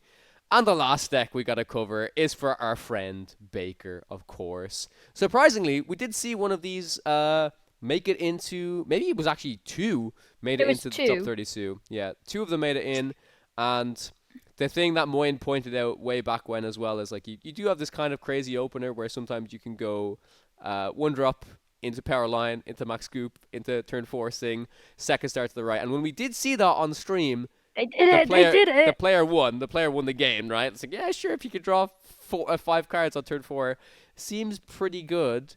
But with this, I mean, this deck still has so many great things, with like the Maleficent, or sorry, with the Mulan shift line. The Shark in certain situations is still super super strong. But personally, I still don't know if it can hold itself against like the wide metagame that we have, the top meta decks. But I have, like, at the end of the day, you still got to give props to the players who managed to break into the top 32 with this deck list. You know, like, it's super super super impressive to see. A lot of its core is still what a lot of the Blurple things that's in there in terms of all of the purple cards. But I think it's nice to finally see a Ruby Amethyst where there are a lot of very good Ruby and Ruby Amethyst Duel Link cards in here, rather than, I feel like primarily for the previous sets, there was a lot of like 90% Amethyst and just, yep, Maui B prep, and everything else is Amethyst, right? Yeah, you sure you got some Brawls, you got some Sisus, maybe some Flins, but the deck was very much like that, and I'd like to see in this post-rotation metagame, Ruby really shine as much as possible. Of course, you know, this is a game where you pair two color combinations together, but this is truly a version of Ruby Amethyst where I think it is Ruby Amethyst, if that makes sense. But yeah, Thiago, how did you feel when you found out that two of these decks made it into the top 32? Was it something you ever expected to like test against a little bit? How do you think in general the Amethyst Steel matchup is into this? Because I would say it's probably not that great, is my initial feeling. Yeah, I would say it's probably slightly favored for them. I think that this deck just runs into the same problem that decks that aren't at the very top run into, which is that they're just very, very tricky to play a Blurple matchup. Yep. Like these kind of decks are so outclassed by the card quality in Blurple. Like your cards like Mother Gothel and Max Goof and Powerline, like these are just not super high quality cards. So when your opponent's deck is Sail, Genie, Elsa, Hades, like it's just so hard to keep up. But I think that these decks have really good matchup spreads outside of it. I would rather, if I'm in that spot, I would rather play a deck like Purple Steel or something like Green Steel with Max Goofs. I think that there's other ways you can take a deck that's like good into the field and struggles into Blurple. But I mean, these decks can have really explosive openers. They can really hold people down by just playing like a single one-drop Mulan. So like there's a lot to like here, and I think the people who play these decks are like way smarter than me, because every time I've cast this Mother Gothel card, like my brain just explodes and I don't know what to do anymore. I'll just like go to time or something, and we can tie this game. I don't know. All the interactions with this Mother Gothel card, I've seen some stuff on Reddit already. It's like, if I challenge with this and this banishes, does this trigger, does this not? So yeah, it's a bit of a tricky card to wrap your head around. It has some funky interactions, but yeah, had to showcase this one for Baker, of course, as a lover of Ruby Amethyst. But I do believe that is all of the deck list that we have to show. So let's move on to doing a brief recap of DLC Bologna. Basically, it was an amazing weekend. Bar all of the travel issues for the players, I think that was really, really frustrating. However, you know, that is something that was definitely outside of everybody's control. So, you know, I still have to give props to Ravensburger for speaking about it, letting people know that they wouldn't start the event until as many people as possible were in the venue. But yeah, myself and Kim casted this event, which was very, very special for us because it was our debut on the official DLC casting roster. If you guys are fans of Podcana, you know how much I wanted to do it last year. I was speaking about it for quite some time, so it was very special. It was a bit of a dream come true to make it. And to have Kim there alongside me and do it with Bessie and Baker and Rebecca and Erica was really special. So I hope you guys enjoyed the broadcast. We did our best to put on a fantastic show with everything that we had. Granted, there were a few issues that happened. You know, some stuff on the production side for us, which I definitely think could have been a little bit better. I don't want to get into the nitty gritty because production overall were fantastic. They did a fantastic job, and for the few issues that were there, they definitely improved as the day went on. But basically, all I'll say is like there's a few things that I don't like. That if there's issues on production side, that makes us look unprofessional, if that makes sense. Because I do think some of the people might have watched the stream and seen, oh, it looked like the casters weren't paying attention, or you do a transition and we're quickly like looking at where the camera is. Basically, we had a few moments where, yes, we were kind of caught off guard, but these were due to production limitations, is all I'll say, rather than us just not paying attention. Because we're there to do our job, to put on a show. If the camera's on us, we should know when the camera's on us. But yeah, some production limitations basically made us so we were caught off guard a couple of times. So, but overall, besides that, I think it was a fantastic show. I think we did the best that we could do. And I do want to say, we are very, very open to improvements. You know, I myself look towards Spessy and Baker because they very much set the precedent for what, you know, Lorcana casting is last season. I think Spessy does a fantastic job when he casts games where he really hypes up the hype moments, and then during the non-hype moments, takes his time, analyzes the game, and I think that's what really good casting is. I will take a moment, because I know, Kim, you probably want to speak upon this as well, to give a shout out to Kim, Rebecca, and Erica for really bringing the energy, especially for all of the female players watching. And I really hope that you guys, you know, inspired the female players to give competitive a shot, to give it a chance. I know it can be kind of daunting for them to come into it, but Lorcana is such an inclusive community. We've seen this within the DLCs as well. There are so many strong competitive female players. Like Atlantis, we saw Angelina win the Malmo event. And I just want more of that. You know, I want to be able to showcase super, super strong female players. And, you know, I also want to say Twitch chat, we're just Twitch chat at some of the stuff, you know, saying some people maybe have too much energy at times. And it's like, I don't know. I also talked to JDZ about this. We were memeing a little bit. Okay, so people want to watch, you know, okay, so they have 5 cards in hand. We see the 1-drop come into play. You know, we're not casting golf. We're casting Disney Lorcana. We want to hype up these moments. We want to do the best job that we can do. So I want to give a huge shout out to Kim, to Rebecca, to Erica. You guys absolutely crushed it. And from what I saw in the chat, Kim, everybody loved you. Everybody thought your energy was amazing. You know, you had the most energy out of all of us there, so you should be very, very proud of what you were able to do. And I'd love to just hear a few words from yourself of how was your first casting experience, being able to interact with the community and stuff, but just being on camera, analyzing the games, having the pairings with us, because I thoroughly enjoyed it, but I know it's something that you were, you know, naturally a bit nervous about, as was I, but you're nervous because you care and you're excited about it, right? Yeah, I think one of the like big things going into it that Baker said to me, and he was like, if you're not scared, if you're not nervous, like it means you don't care. And like I cared a lot. I cared too much, and that's why I was that deep into it. But no, it felt really special, especially because I wasn't the only girl. Because normally when I'm used to casting all the other events, a lot of the time it's been like me, you, and Spessy, or like me, you, and Baker, and getting to do it with Rebecca and Erica as well felt like really special. And especially because at the end of the day, like, it's a Disney game, like it's a Disney card game, like we play with everyone, and like that's why I love it so much, because we can both do it, and like we got into this game together, and it's like for the whole family. And then I've watched I've watched a lot of the broadcast back already just to give myself notes, and like I know I have a lot to improve on, and something I'm down to work on, and I'm so excited to just like be starting my journey like in casting kind of deep now, because I obviously started last year like for like casting Lorcana, and you know, I play golf. Golf is a slow sport.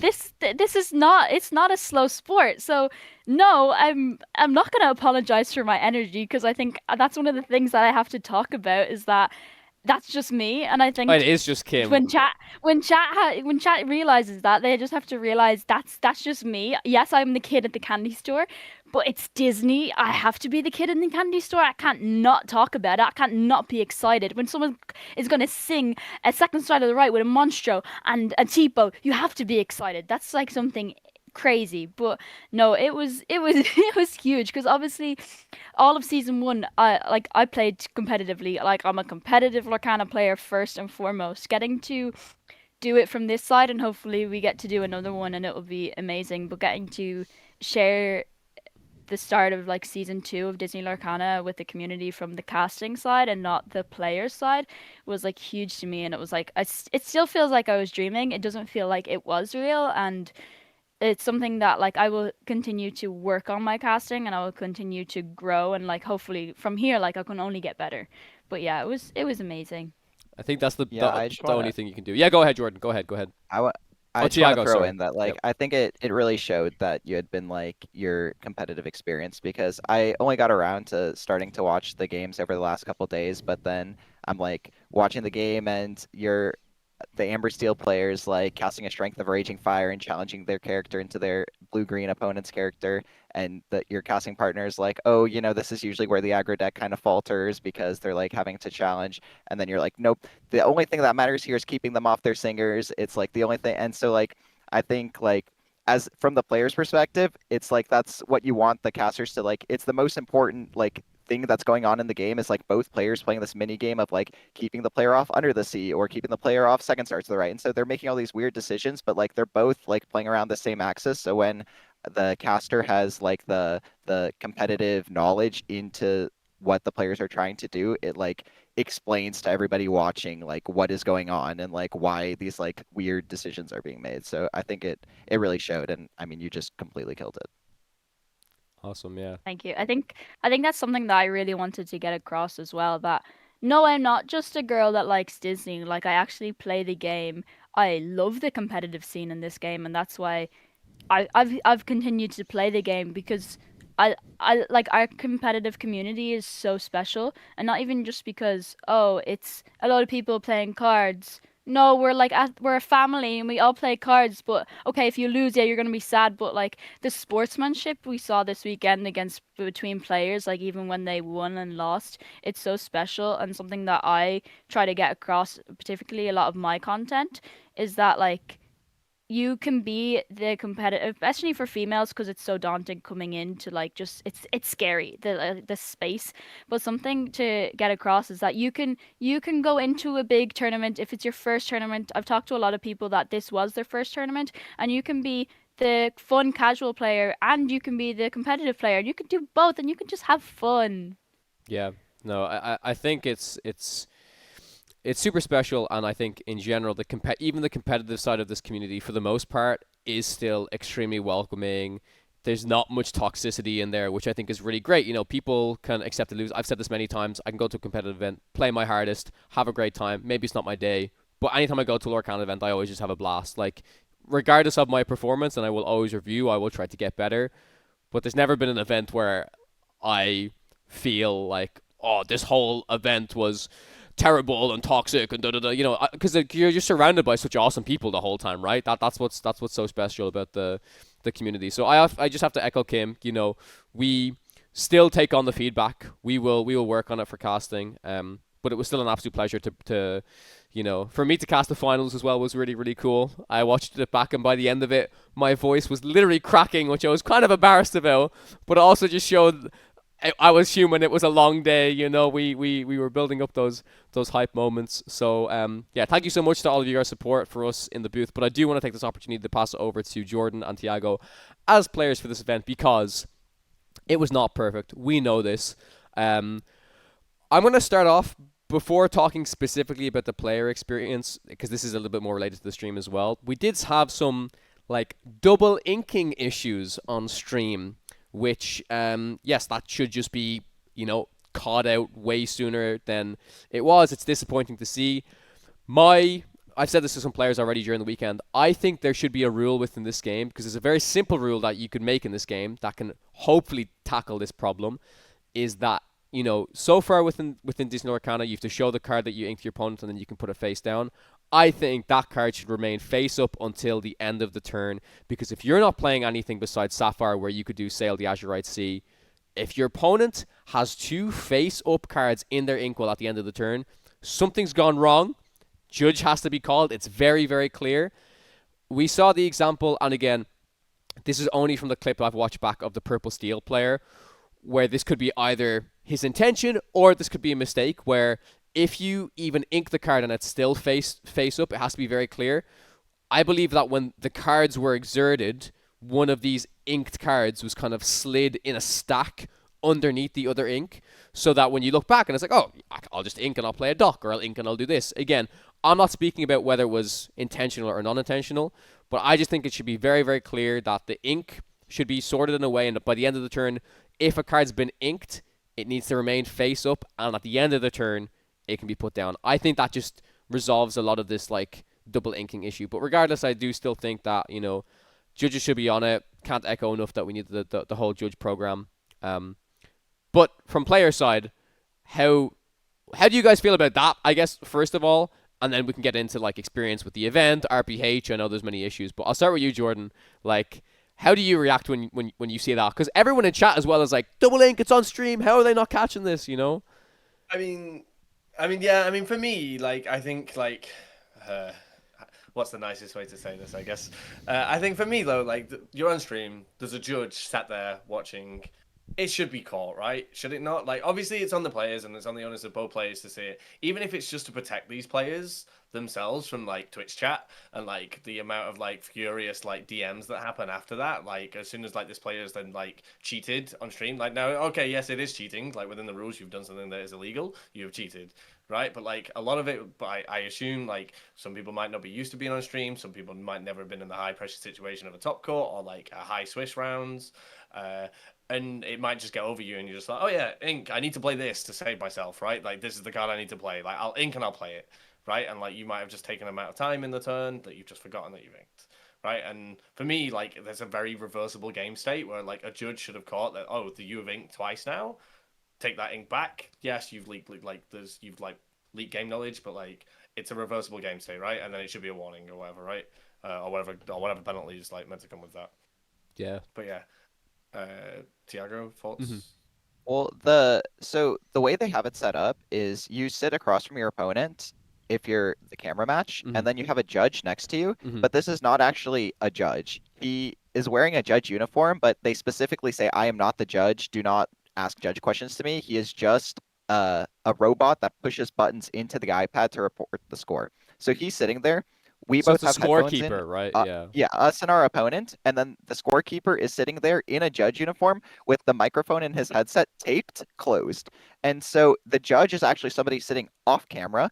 And so, like, it just makes all these weird scenarios where, like, one time I was, like, leaning too far forward, so then my head was covering the, like, camera that was coming down. So then they have somebody come from the other room because we can't hear the scorekeeper that's right next to us, and then have them, like, yell at me to, like, lean back more, or, like, we're playing on a playmat, and then end of the playmat, even though it's on the playmat, it's off screen to the thing, but we don't have any communication with anybody. So I think the setup was just, like, very, very awkward, and in my opinion, it cannot be the most ideal for, like, this. So I think, like, I understand that, like, the chat is on a delay, so, like, if the chat catches double ink, then you're, like, already behind, but I think these games need to have a judge sitting right next to you watching, because, like, in all of the top cut games, they always have judges sitting next to you. I don't see why we can't have that in the feature match. I know they don't want to, like, show the judge or whatever, but, like, it's much better to show a judge than to show, like, people making illegal actions on stream. That's a huge point you make, and I do want to preface as well. Something I take into consideration a lot. I really dislike the idea that the player can't be comfortable in their environment, where if a player has to maintain or realize that, oh, this side of the playmat is not in camera shot or whatever, I'm not a fan of that at all. They should be playing the game the way they play. They're focusing on their game. They should not have to worry about, where do I place this? Where do I do this? Do I sit here? Do I do this? You know, I just think that shouldn't be the case, right? Like, okay, maybe in the example of, like, you know, extensively leaning forward over the camera, sure. But with the playmat situation, I think it's like, come on, it should be stationed so that they can play on their full playmat. Should not be something that the players have to worry about during the game. And I also want to talk about, the fact of it's a judge elsewhere watching. We don't have full information of this, but I do know also that there was judges that were updating the characters on the stream, the card viewer, right? And this is another reason, I believe, why the card viewer was so delayed at times. Say if we're talking about a card or they're playing a card, I believe the judge who was specifically assigned to doing the card viewer stuff, which in my opinion should not be a judge's job, it should be a production's job, was watching the stream. So they see what's played on the stream, and then this happens at a delay, and then that affects the stream, right? So there's all of these different things happening. From what I've heard, there's this mentality in Lorcana that for some featured games, a judge is kind of separate, or the stream kind of handles itself, which I also greatly disagree with. I don't know why it should be treated any differently than, as you said, Thiago, as a top 32 game when there is a judge present there with you. So, yeah, and what was worse as well is it's I do want to speak a little bit about, it's hard sometimes as a caster when a judge call happens, because first of all, the camera kind of just switches to us, so we can be taken aback a little bit, right? So suddenly, it's like, yeah, so something's happening, the judges are resolving the situation, and we always try to say, we'll get the information to you guys, we'll let you know. Oftentimes, we're not known, we're not told what happens, so then the game state resumes, and suddenly, this has just changed, or that's just changed, and we have no explanation. My hope is that the explanation comes within the chat from production or from whatever because the chat are the people that need to know. Of course, we also should know so we can convey that information. But there were some issues as well about us basically not staying as connected as we would like to production for this information. So all of this revolved into kind of some of the stuff that happened on stream. But all we can hope to do is that it gets improved, that they're aware of it. These things don't happen again. But I think that rule that I mentioned is crucial. I think that would be a huge help, that the ink should remain visible until the end of the turn, then you flip it over. Because some people will ink really fast and then flip a card. That's fine. I think personally, there's been many times where I'm like I don't know, someone will ink and be like, oh, what did you ink? I have to lean over. They have to flick it back over. They're like, oh yeah, I'm inking this, because some people like to remember that stuff, right? And they like to remember every single card you've inked. And yeah. Yeah, in my opinion, it's a no-brainer. I think we should absolutely I think anything that makes the game clearer is we should just do it. It takes no effort. It makes the game clear. It stops a bunch of these problems, and it just, in my opinion, is a no-brainer. Yeah, I don't think it I thought that maybe some people would view it as oh well, it's more it's more time they get to remember the card I inked, but I'm if they just have a good memory, they'll remember it anyways. It's you know what I mean? Doesn't even matter. If they're gonna remember it past that turn, they're gonna remember it when you've showed it to them. Yeah. The extra 2 seconds it's face up, it isn't gonna matter. You go in, flip it over, isn't gonna make much of a difference. Exactly. But yeah, no, I want to pass it on to you guys. I'm gonna quickly discuss some points that Moyen had and see if you agree with it, as well as players, because obviously Moyen's not with us here today. He's a bit busy this week. First issue: speakers were far too loud when you sat close to them. I can see Thiago going for the facepalm here. Tell me about it. It's talking about the casters, right? Being able to hear them in the feature match, or is it? I think this. Too. Well, there's that too, which you can raise, but I think this is just in the venue in general. If you're sitting next to a speaker, yeah. The venue is horrible because on the speakers you would either hear somebody in outer space, you would not understand one word they said, or it just blasting in your ear you're at some EDM concert or something. It was no middle ground. It's you understood nothing, and they would give important information. After the tournament, they would give oh, actually we're giving prizes. We're giving $400 worth of prizes to 65th through 128th, and some people just didn't hear that, or they would be oh yeah, in your side event we're actually cutting down a round and you're only going to play 6 rounds instead of 7, and then people would just not hear this. So the speaker situation was very, very poor. Mm-hmm. And you can mention as well, I do think this is important to mention about the feature match. Yeah, this is what I thought it was. Yes. Yeah. I thought, so basically when you sit down for the feature match, you're sitting in a room, and then there's a curtain, and then there's another feature match table, and then there's a curtain, and then there's your casters. And I mean, we certainly had an energetic bunch of our casters, Spessy, Baker, Kim, they're not keeping their voices down. So you can definitely hear every single word they're saying from the feature match area, which is like a super problem. My feature match was round like 7, so it was the second to last round of day 1. So 6 people had played before me, and every single one of them were playing without white noise because there was no white noise when I got there. And so we sat down, and I was like, "Where's the white noise?" And they're like, "There is no white noise." I was like, "But we hear everything they're saying." And they're like, they'll only talk about cards after you play them. I'm like, "Wait, that's crazy." And then like Baker was casting the game. I knew for a fact Baker knew what deck I was playing. So I was like in the like pre-show, because we have all of these delays, like he's just gonna say what deck I'm playing. Like that happened to me at the Southside Gaming Invitational, where like round 1, they're like, you guys don't need white noise. And then the casters are like, so in the green purple discard versus Steel Song matchup, they're blah, blah, blah. And then they just like told us our deck. So I was like very, very frustrated with that. They did end up putting white noise into one ear. And then we still like heard what they were saying, so it was not a good situation. I think that it's like not at all acceptable for these tournaments to not have white noise if the casters are close. I know the 20 lore people, like they will put the game in the playing area and then they'll have the casters like locked in a dungeon like far, far away. Like that's fine. But if you guys are in a remotely similar area, I think it's like completely unacceptable to not have white noise. It's just I it completely 100% ruins agree. the integrity of the game. Yep, I think it's unacceptable. I think even what we did in the CCQ in Cardiff was we were in like an office across the way with like curtains, and then obviously there was basically a whole group of people playing the game, chatting about the game between us, right? Whereas in this situation, we're right beside you guys. I'm not gonna lie, I was unaware of this. If I was informed of this by some of the players, I also would have personally went to production and said, "Is there anything we can do to help this? I think this is a bit unfair."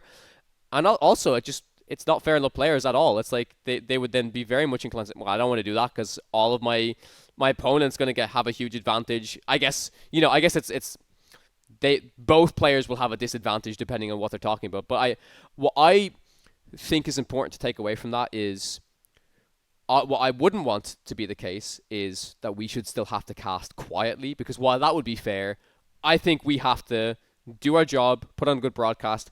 I think the area should either be very much separated or there should be good quality noise cancelling headphones for the players, and it's Yeah, simple as that. I by no means think the casters should be the ones. They're Yeah, like yeah, the least guilty party in this. They know nothing. They're not told anything. And so I was like, can you guys tell them that like we can hear them so that when they're doing the pre-show, they're not like, oh, and Thiago's been playing Amethyst Steel in a bunch of tournaments, so I'm sure we're gonna. And then yeah, so I think that like the production is like the thing first and foremost, right? So we need the casters to be casting their A game, Yep. and so yeah, no, we just need to put white noise in the players' ears or have them very far away. Makes sense. Next point is RPH caused major delays. We also were affected by this because you know what happens when there's major delays in a TCG tournament? Hey guys, let's play Pack Rush. Let's play guess the card. Let's fill some time. And while some of the stuff I do think we did this time was super, super fun, this is me from a viewer perspective. You know, one thing of Pack Rush is fine. When there's multiple things, or this is a personal thing for me, I don't like when casters open packs on stream. When I'm guilty that we've done that to fill time. There is nobody more that wants to show a game of Lorcana than the caster sitting there talking for 40 minutes filling time. But on the player side of things, tell me about it as well, guys. I've heard it was like, not even for main event delays, but for Sunday side event stuff, it was like major issues too. I think to be honest, I think the Sunday was worse than the Saturday. But like, I think the main thing was on the Saturday was like, obviously there's no player meeting. Everyone just kind of gets purged straight away, which I kind of don't agree with as well. Even like no matter how delayed it is. Then I think what was the case is you see one person move, and then all of a sudden everyone goes refresh on their mobile phones, and then Reverence Maker Playoff just takes a complete like nosedive, and then everyone's just kind of looking around, watching people walk around. You're looking for where they're going to stick paper up, and all of a sudden you just see a flock of people stood around, like just staring at a wall, and you can't find your own name, and then they have to move that to a different place. And then afterwards you're like, wait, where's the paper gone? And you have to walk to a different area to have a look at it. I don't know if Thiago wants to talk about day one, but like I'm happy to get into day two afterwards as well. Yeah, so I heard day 2 is a complete disaster. I did not experience it other than like we had to do every single round by paper standings, and then we would just tell a judge to record our score, and they would basically like put it in their notes app and then show the scorekeeper. And so like that's how we were recording results for day two.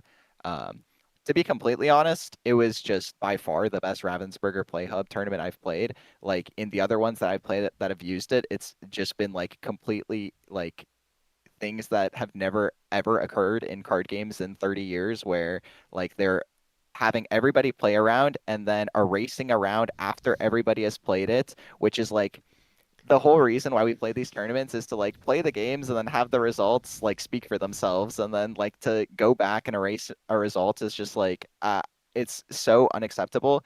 And that's happened in like both the other big tournaments I've played that have used PlayHub this season.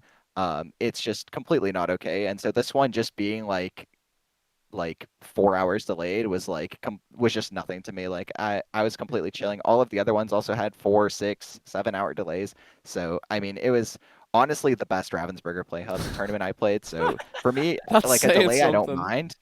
I don't mind a delay. Like I think it actually helps me because I like am more degenerate than other people. I just like play for longer at a time when I'm practicing. So I think like I don't mind the delays. I know people need to get home and whatever, but I think just delays is honestly like best case scenario. Okay, cool. I Yeah. mean, I personally don't mind the delay, but like I think there was a very clear evident that like come 9:30, 10 o'clock at night when like people are still playing the final rounds and you kind of like have to think of like I need to go and find food in Italy somewhere. It's like where do I go and eat? And then all of a sudden like everyone's closing and then everyone's full because everyone was flooding out of the con to immediately eat. Uh, it just kind of causes a problem, I guess. The other thing was like Thiago mentioned was like the reporting of the results. Like again, the exact same thing happens, right? Everyone kind of finishes the game at the same time. People try and refresh it. Neither you or your opponent can get on Ravensburger Play Hub. So then you're kind of sat there like, especially if you'd lost a round, you're like, oh, I guess I'll sit here and wait to report the score now. But I mean, for me, like the time that happened, I just called a judge. The judge came over and he took the score. I heard some people were queuing up like to report it to the scorekeeper because they like left the table and then like have to report it afterwards. The major thing on day two was like I think the Infinity tournament was running on the Ravensburger Play Hub, and it was 55 to 60 minute rounds, and then a half an hour to 40 minute wait in between each round. So like you see people playing full games of Lorcana in between games of Lorcana, like because they're just bored and they don't know what else to do. And it's not Especially, like you can like yeah. go away and do something else, right? So Sorry to interrupt you. Yeah, I was like, that's especially good. if you're doing Infinity and it's like, oh, it's like I just got crushed by Amber Steel aggro in 15 minutes. I guess I gotta wait an hour plus to play my next game of the round, right? Like that doesn't Yeah. feel good. And I know a lot of people were getting quite upset with like they'd planned out multiple side events to be like, oh, this side event will last till here, so, and then I'll go into this side event, and I'll do this side event, and then they were having to either drop from a side event or they were like kicking off with judges because the side event was overrunning and they wanted to get to a different side event. So yeah, not an incredibly great showing. I will say for the Cardiff CCQ, like play up like were fine, like it was perfectly okay. So, but it's also I do find it interesting that they start set champs on the same day as DLC Bologna. And I'm always just curious if like that has an effect like around the world. Like if everyone's on the server at the same time, like I'm not sure what like Card.io's like infrastructure is, but like I'd be curious to see the numbers as someone who works in like that area. Yeah. I know people were also like pretty disappointed with the way the pricing worked for the side events. Like in the Infinity event, if you just registered, you got a Mulan promo. So then people were like counting it, and there's actually like more Mulans given out than Pegasus is, which is like completely crazy because you need to like get a certain amount of wins, and the Pegasus the participation That's one. crazy. So people were upset at that. And then the Infinity tournament was also like counting. You got prize tickets equal to like your wins, but your first 3 wins you got nothing, and then you would only start getting tickets on your 4th win. So people are like super incentivized to just register for the tournament, collect their Mulan, which was given out in round 1, and then leave. And then the tournament, like half of the people who are 1-0 just like are getting buys, and again not half, but like a lot of them. And so um, there was like hour-long lines to queue up Pack Rush because it was like the only way people could get tickets because the side events were all such disasters. They were all like supposed to start at 10 and then they started at like 11:40. Many were moved to Melee. So I think I was glad to not like have to be a part of that, but it did not seem like people were having a good time, which really sucks. Yeah, Infinity tickets not given out at a certain stage as well. Like I think most of it was like, oh yeah, when the tournament's over, and then if people have to leave or people have to drop. I think that's the biggest thing that you said, Jordan, about delays is like delays in general aren't that bad, but when people come to an event like this and if they don't do well, they plan to drop and do other events. That's when delays are an issue because you've paid your money, you've come to this event, and then it's like, okay, well, I'm trying to plan this out as best as possible. You know, a few delays are fine. That happens in an event, but the longer and longer they go on, it's just it's a little bit rough. By the way, I just want to preface. This might seem quite negative, and it is, but it's really important to talk about this, right? Like, I'll be the first person to say this, and this is as somebody who has a very good relationship with Ravensburger, and you know, myself and Kim want to keep working these events. We really care about this game, and all of this conversation is coming out of a place of care. Yes, it's negative, but I also think it's very important we talk about these things. I hate the idea of saying like, oh, just because some of us have a good relationship with Ravensburger, everything's fine. The event was great. It's so important to talk about the issues and the problems and give the feedback, because if we don't, first of all, it's not true, and then we just like look fake. You know, that's not who we are. It's exactly what Kim said. We are also competitive players. We played all of these DLCs last year. I remember Lille. I remember the disaster it was when, you know, Atlanta happened at the same time and we had to go up to a judge to find our table to report the score. So I know how it feels. I sympathize with all of the players. So I just want to preface, you know, all of this is coming out of a place of care and we want to provide feedback so things can improve the next time. I think it's really important as well, just for like as Kim mentioned earlier, like for some of the like more like casual / competitive players who are coming and they're trying to bridge that gap, and this might have been their first tournament. Like you don't want them people to be put off by like things like this, right? Like by just tech issues, which like, and the way people were speaking on the day, they were like, oh, Ravensburger Play Hub, like it always happens, right? And then that kind of gives you the experience that like. It gives you the feeling that that's how the tournaments always go, which they don't, right? Like we've only like had many successful tournaments, and like even towards the end of last DLC season, like a lot of that stuff started to get quite smoothed out, and it started to run like more fluently.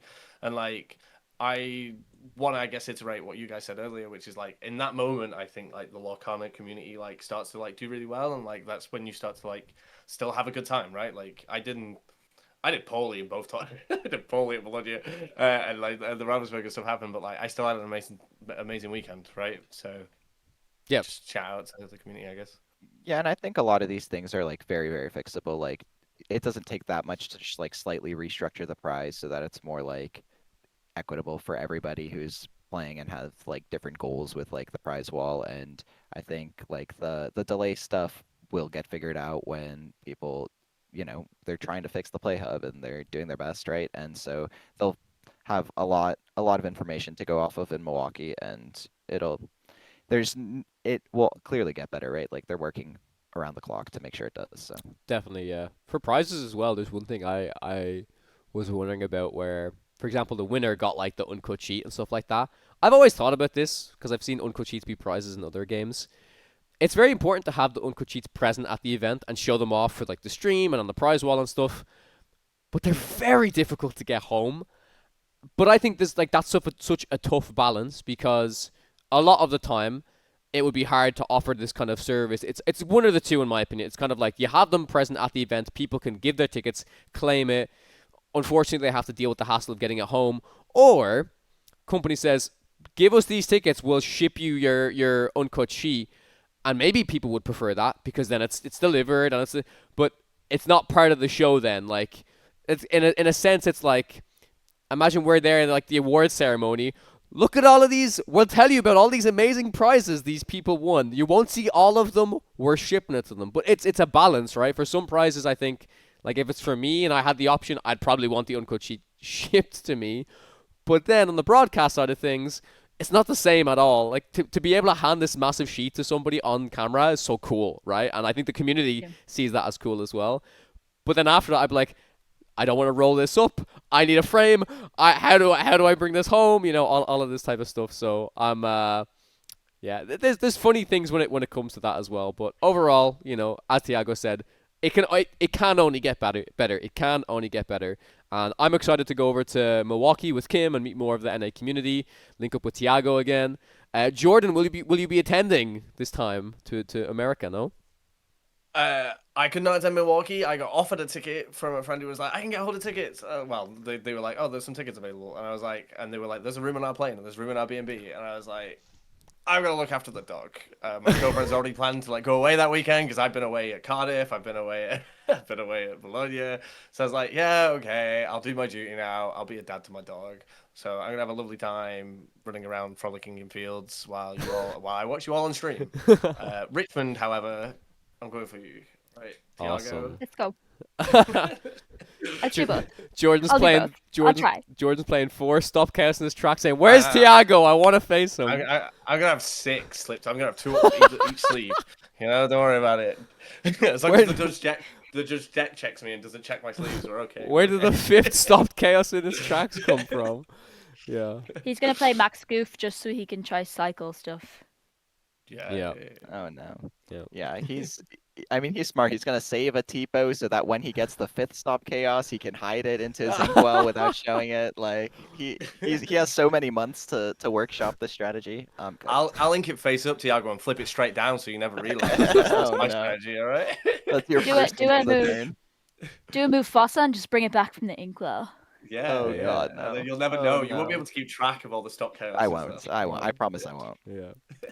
Well, I think that's it for this week's episode of the podcast. Huge thank you to everybody for coming along, joining us. Jordan, Thiago, Kim. I'll give everybody an opportunity to do some shout-outs. I'll start off with yourself, Jordan.